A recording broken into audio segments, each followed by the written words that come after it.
Welcome back to OVN. Joe Blackburn, former employee, now employee again at Bungie, has a dev update for us, so let's jump right into it. A like and a sub would be very much appreciated. My name is Joe Blackburn, and I'm the Assistant Game Director of Destiny 2. If your free time looks anything like mine, you've been spending a lot of it on Europa over the past few weeks. Some of you may know me from my previous Bungie life when I worked with the Ray team on Season of Opulence.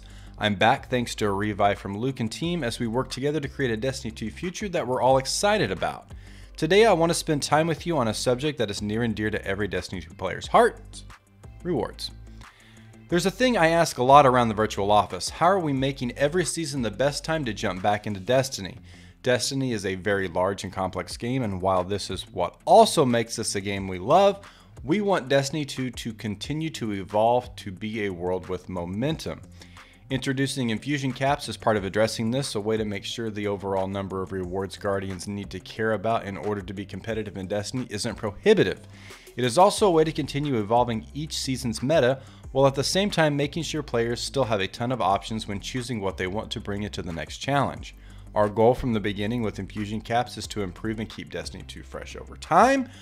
What we're most looking forward to is how the system will introduce innovation to the season over season meta, how creative builds from the community will shine, and how we can continue to deliver more unique handcrafted gear that aligns with the world narrative and where the universe is going.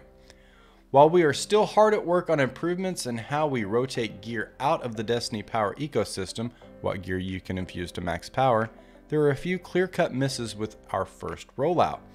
The initial reward pool with this release was just too small. Obviously, we've talked about this here on the channel, and if you hop on Twitter, you'll find it very prominent. It's frustrating to be playing Destiny and see another player use a weapon that is no longer obtainable in-game. Not so much for me. I kind of like that FOMO, but that's besides the point. I'm going to spend a lot of time talking rewards, but before we dive in, let's get to the TLDR out there. There are the big commitments that we're making today. With each season in Year 4, Destiny will grow the overall power ecosystem for weapons. With very few exceptions, all weapon you can take to the power cap should be still earnable in-game. Future annual releases will contain more new weapons to collect than Beyond Light or Shadowkeep. That is very encouraging. Growing the power ecosystem. With Beyond Light, we took on the huge challenge of rebuilding our technology from the ground up. One of the benefits of this was improving the speeds at which we can make and update Destiny. You've already seen some of those gains since launch, with updates such as buffing the legendary Ingram coming in much faster than we've been able to do in the past. But Season 13 will be here in just a couple of months, very soon in the world of Destiny development, so let's talk about how we are continuing to leverage our technology to act with agility. Season 13 is the first chance for us to prove our commitment to growing the overall power ecosystem with each release in Year 4. We want to make sure that with each new season, there are more weapons to take with you to tackle the Nightfall Ordeal or Master Bunker E15 than there were ever before. While I won't be spoiling the new stuff you'll be able to chase in our next season, I did want to touch on a few changes we've made to the reward offering specifically based on what we've seen in Beyond Light. In Season 13, we're adding 6 new legendary weapons to our ritual activities, 2 each for Strikes, Gambit, and Crucible. In addition to the weapons above, Nightfall Strikes will be getting 3 unique weapons, with the Palindrome, the Swarm, and Shadow Price all making their Destiny 2 debuts. If you're brave enough to take on Grandmaster Nightfalls, you will also be able to earn adept versions of these weapons. So for those of you who didn't play Destiny 1, the Palindrome, the Swarm, and Shadow Price, all really fun weapons in Destiny 1. So pretty cool stuff. Keeping current, Season 13 not only represents the start of our commitment to grow the power ecosystem, but it's also an opportunity for us to improve how we can keep Destiny accessible to new players. New Guardians are essential to the health of our community, and as with our investment in features like the new light introduction on the Cosmodrome, we must also invest in making sure the reward structure of Destiny is approachable to everyone. In a recent patch, we added the Season 10 and 11 weapons to the World Drop pool, and we removed the Season 9 weapons. This was important for a few reasons. We want to make sure that players have a way to earn all power-relevant weaponry in the live game. If a group of new Guardians is just getting into Grandmaster Nightfalls and they see guides on YouTube involving Warmind cells, we need to provide a path for them to participate. At the same time, we don't want to be clogging up the reward system with rewards that are about to exit the power ecosystem, so anything that's only going to be around for a few months shouldn't be something a player can accidentally obtain. In Season 13, we will continue to allow all players to gain Season 11 and Season 12 weapons in the World Drop Pool, while Season 10s will be obtainable through a more prescriptive source. This means Legendary Ingrams will no longer reward these soon-to-expire weapons. If you want to chase a specific piece of soon-to-be-capped loot, you'll find it with a gunsmith. This is all part of our larger commitment to make sure that players can always earn anything that might need to take on challenging activities. That said, this will require a few exceptions and some updates to the live game. As far as exceptions, we don't plan on adding methods for players to acquire holiday weapons like the Braytech Werewolf outside of participating in those yearly celebrations. For updates, this does mean in Season 13 we'll be adding limited time quest weapons like Feltwinter's Lie, Whisper of the Worm, and Outbreak Perfected to the exotic kiosk in the tower. Encouraging. Quality and quantity. After covering things we'd like to change, I want to spend some time talking about what must stay the same. Destiny is the game built on exciting rewards. From Bastion to Aikilos SMG to Falling Guillotine, the rewards over the last 12 months have continued to evolve the way Guardians play the game.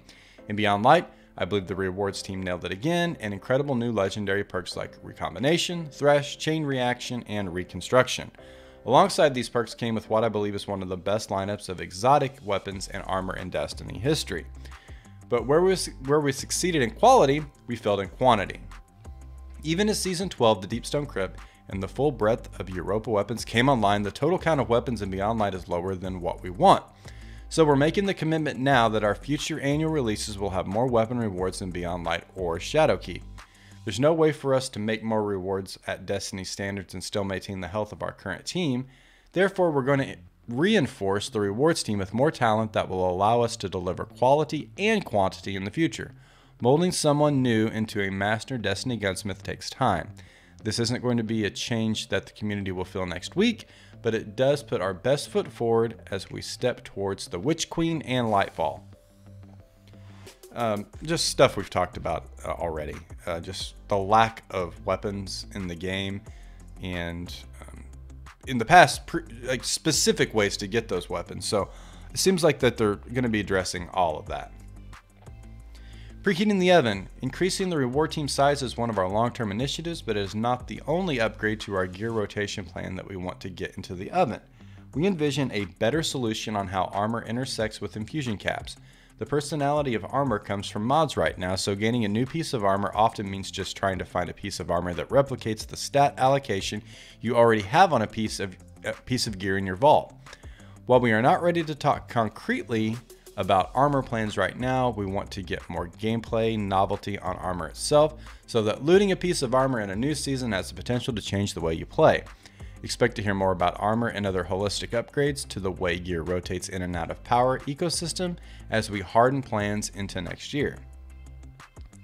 And that new year will be here before you know it. A big chunk of the team will be taking some hard-earned time off to relax and coming back to the studio and diving back in 2021. We have a lot of work to do, and while I'm looking forward to the break, I also can't wait to get to work on some of the huge stuff we've got coming in the new year.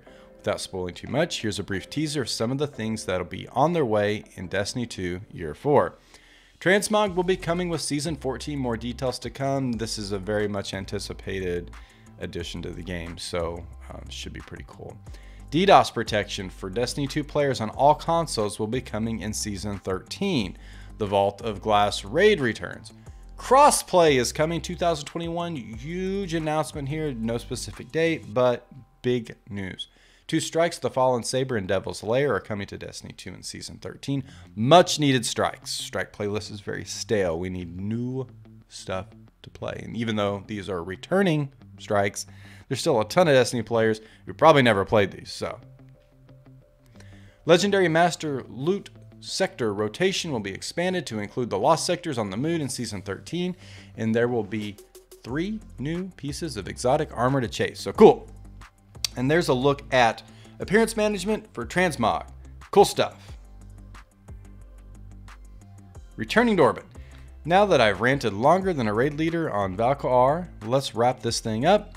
2020 has been a hard year for so many folks out there, and I hope that Beyond Light has been able to be a bright spot over the past couple of weeks. Playing Destiny 2 alongside you helps keep us going. We're going to keep our ears and eyes open for more feedback as we continue towards 2021. I hope your holiday treats you well and can't wait to share more with you about Destiny in the new year. Thanks for your time, Joe. So there you have it. That is huge news. Transmog, new strikes, new stuff coming to the exotic kiosk. That's super cool.